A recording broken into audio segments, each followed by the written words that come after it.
So, remember we covered the Portland serial killer, Jesse Calhoun, who's being investigated? He's the alleged serial killer. We don't know for sure yet. Well, I just came across an article of another Portland serial killer who just died while on house arrest. No way. Isn't that weird? Like a natural death, or is there something to this, or? They say it was a natural death. He was at the age of 63 at this point, and it was just health issues. They found him inside his house, and he has many mental health issues, and he weighed under 80 pounds and had been dealing with some kind of illness. We don't know what. It's unspecified. But as far as his mental illnesses that he was diagnosed with, like, one of them is schizophrenia. Oh, okay. Yeah. So if anyway, untreated, that can be a scary mental illness if untreated. Yeah, like for sure. It can be super scary. Yep. But as far as what he did, like how we know he's a serial killer is he was arrested and confessed to killing 4 women. Okay. So, and they were also sex trafficking victims between 1983 and 1993. He got caught in 2015 and walked free on a plea deal. What? Yep, in 2022, because the court was battling over his confession, whether it was legally obtained or not, because the police, they say that it was coercive interrogation, and the court ruled that it was coercive interrogation, that the police did not interrogate him correctly and made him say what they wanted him to say. He's the guy then? Because you know how many times we've seen the coercive interrogation techniques just recently with Dr. Moore? They work. They absolutely work 100%. And I forget what and he's got mental illness like schizophrenia. You could totally convince him that he did it. I understand and agree 100%. And it's that system they use. I think it's called like RAID or RAIN or something like that, where they make you wait for an extended period of time and then come in as like a nice person wanting to bond with you, non-judgmental. Like, they have this whole process they go through that is like exterior factors of wait times and how they have you wait and giving you food and all this stuff. And then they also have the verbal cues and manipulations to try and get you to talk too. So, and they work. They absolutely work. I know they work. I've seen them work many times watching interrogations. So what happened to these victims, which I'll say who they are, Angela Anderson was the youngest. She was 14. Essie Jackson, 23. Tanya Harry, 19. And Latanga Watts, 29. So the youngest was found in a vacant home, and the others were found just dumped in public areas in Portland. All of them had been R-worded and strangled. Ooh. Interesting. Yeah, that aligns with... It might. We don't know how those others were actually killed, but it aligns with his... I'm pretty sure they said strangled. No, none of them had autopsies last time we looked into the Portland serial case that's going on now, and they're saying he has no connection to those now, this guy, which obviously.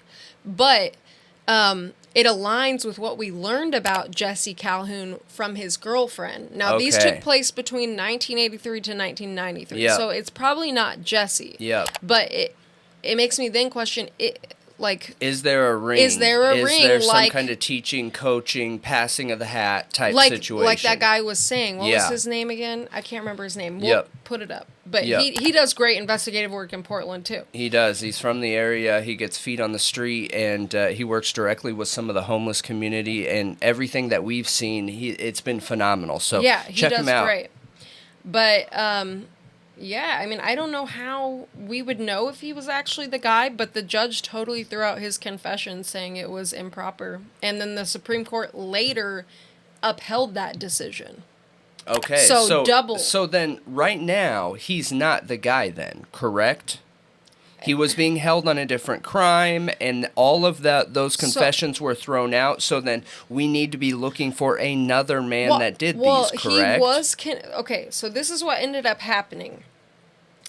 Court records show that his first-degree murder charges were dismissed, and he was convicted of 4 counts of negligent homicide. Okay, so then So he was convicted of those. Okay, we're going to have to do some digging into this, like an actual story, I think, because that could be a good follow-up for the Portland Serialist, and I'm curious to know if there's any direct evidence tying him to those scenes, because dude, those women, that's what it was. I'm telling you, that is what it was, based off of the accounts that we've seen, and they just didn't get a proper autopsy done.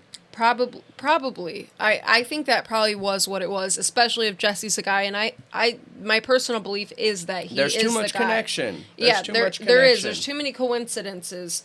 And this guy also had a pretty lengthy, extensive prior criminal record. I mean, he had schizophrenia. It sounded like he was dealing with a lot of mental health issues, which were firearms, burglaries, DUIs.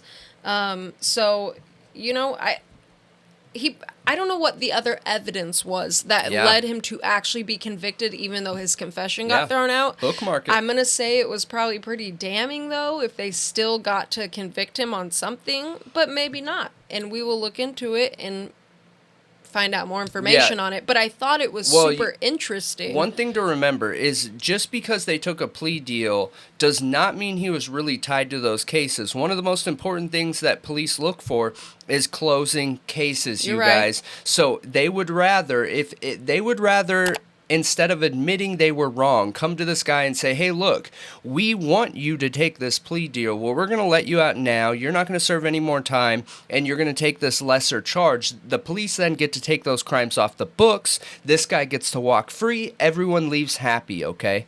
Now, I know that sounds super shady, but if the police are in a position where they don't feel they can do anything further with the investigation, sometimes they want to close those to be able to focus on other cases. So whatever that could be, you know, whether it's shady, whether it has good intentions, whatever. So yeah, and I do understand it. But I thought this was interesting. It is. I'm curious if he is the guy. Are there more victims out there? It is interesting that it seems like a similar MO to the current case we're dealing with in Portland. All these women, clearly, the victimology is there, though. They're all black women. They were vary in age, and they were sex workers. Yeah. So. Wow. Which is so sad. Why is it always gotta be sex workers? I know. Just respect women. Yeah. But yeah. I agree.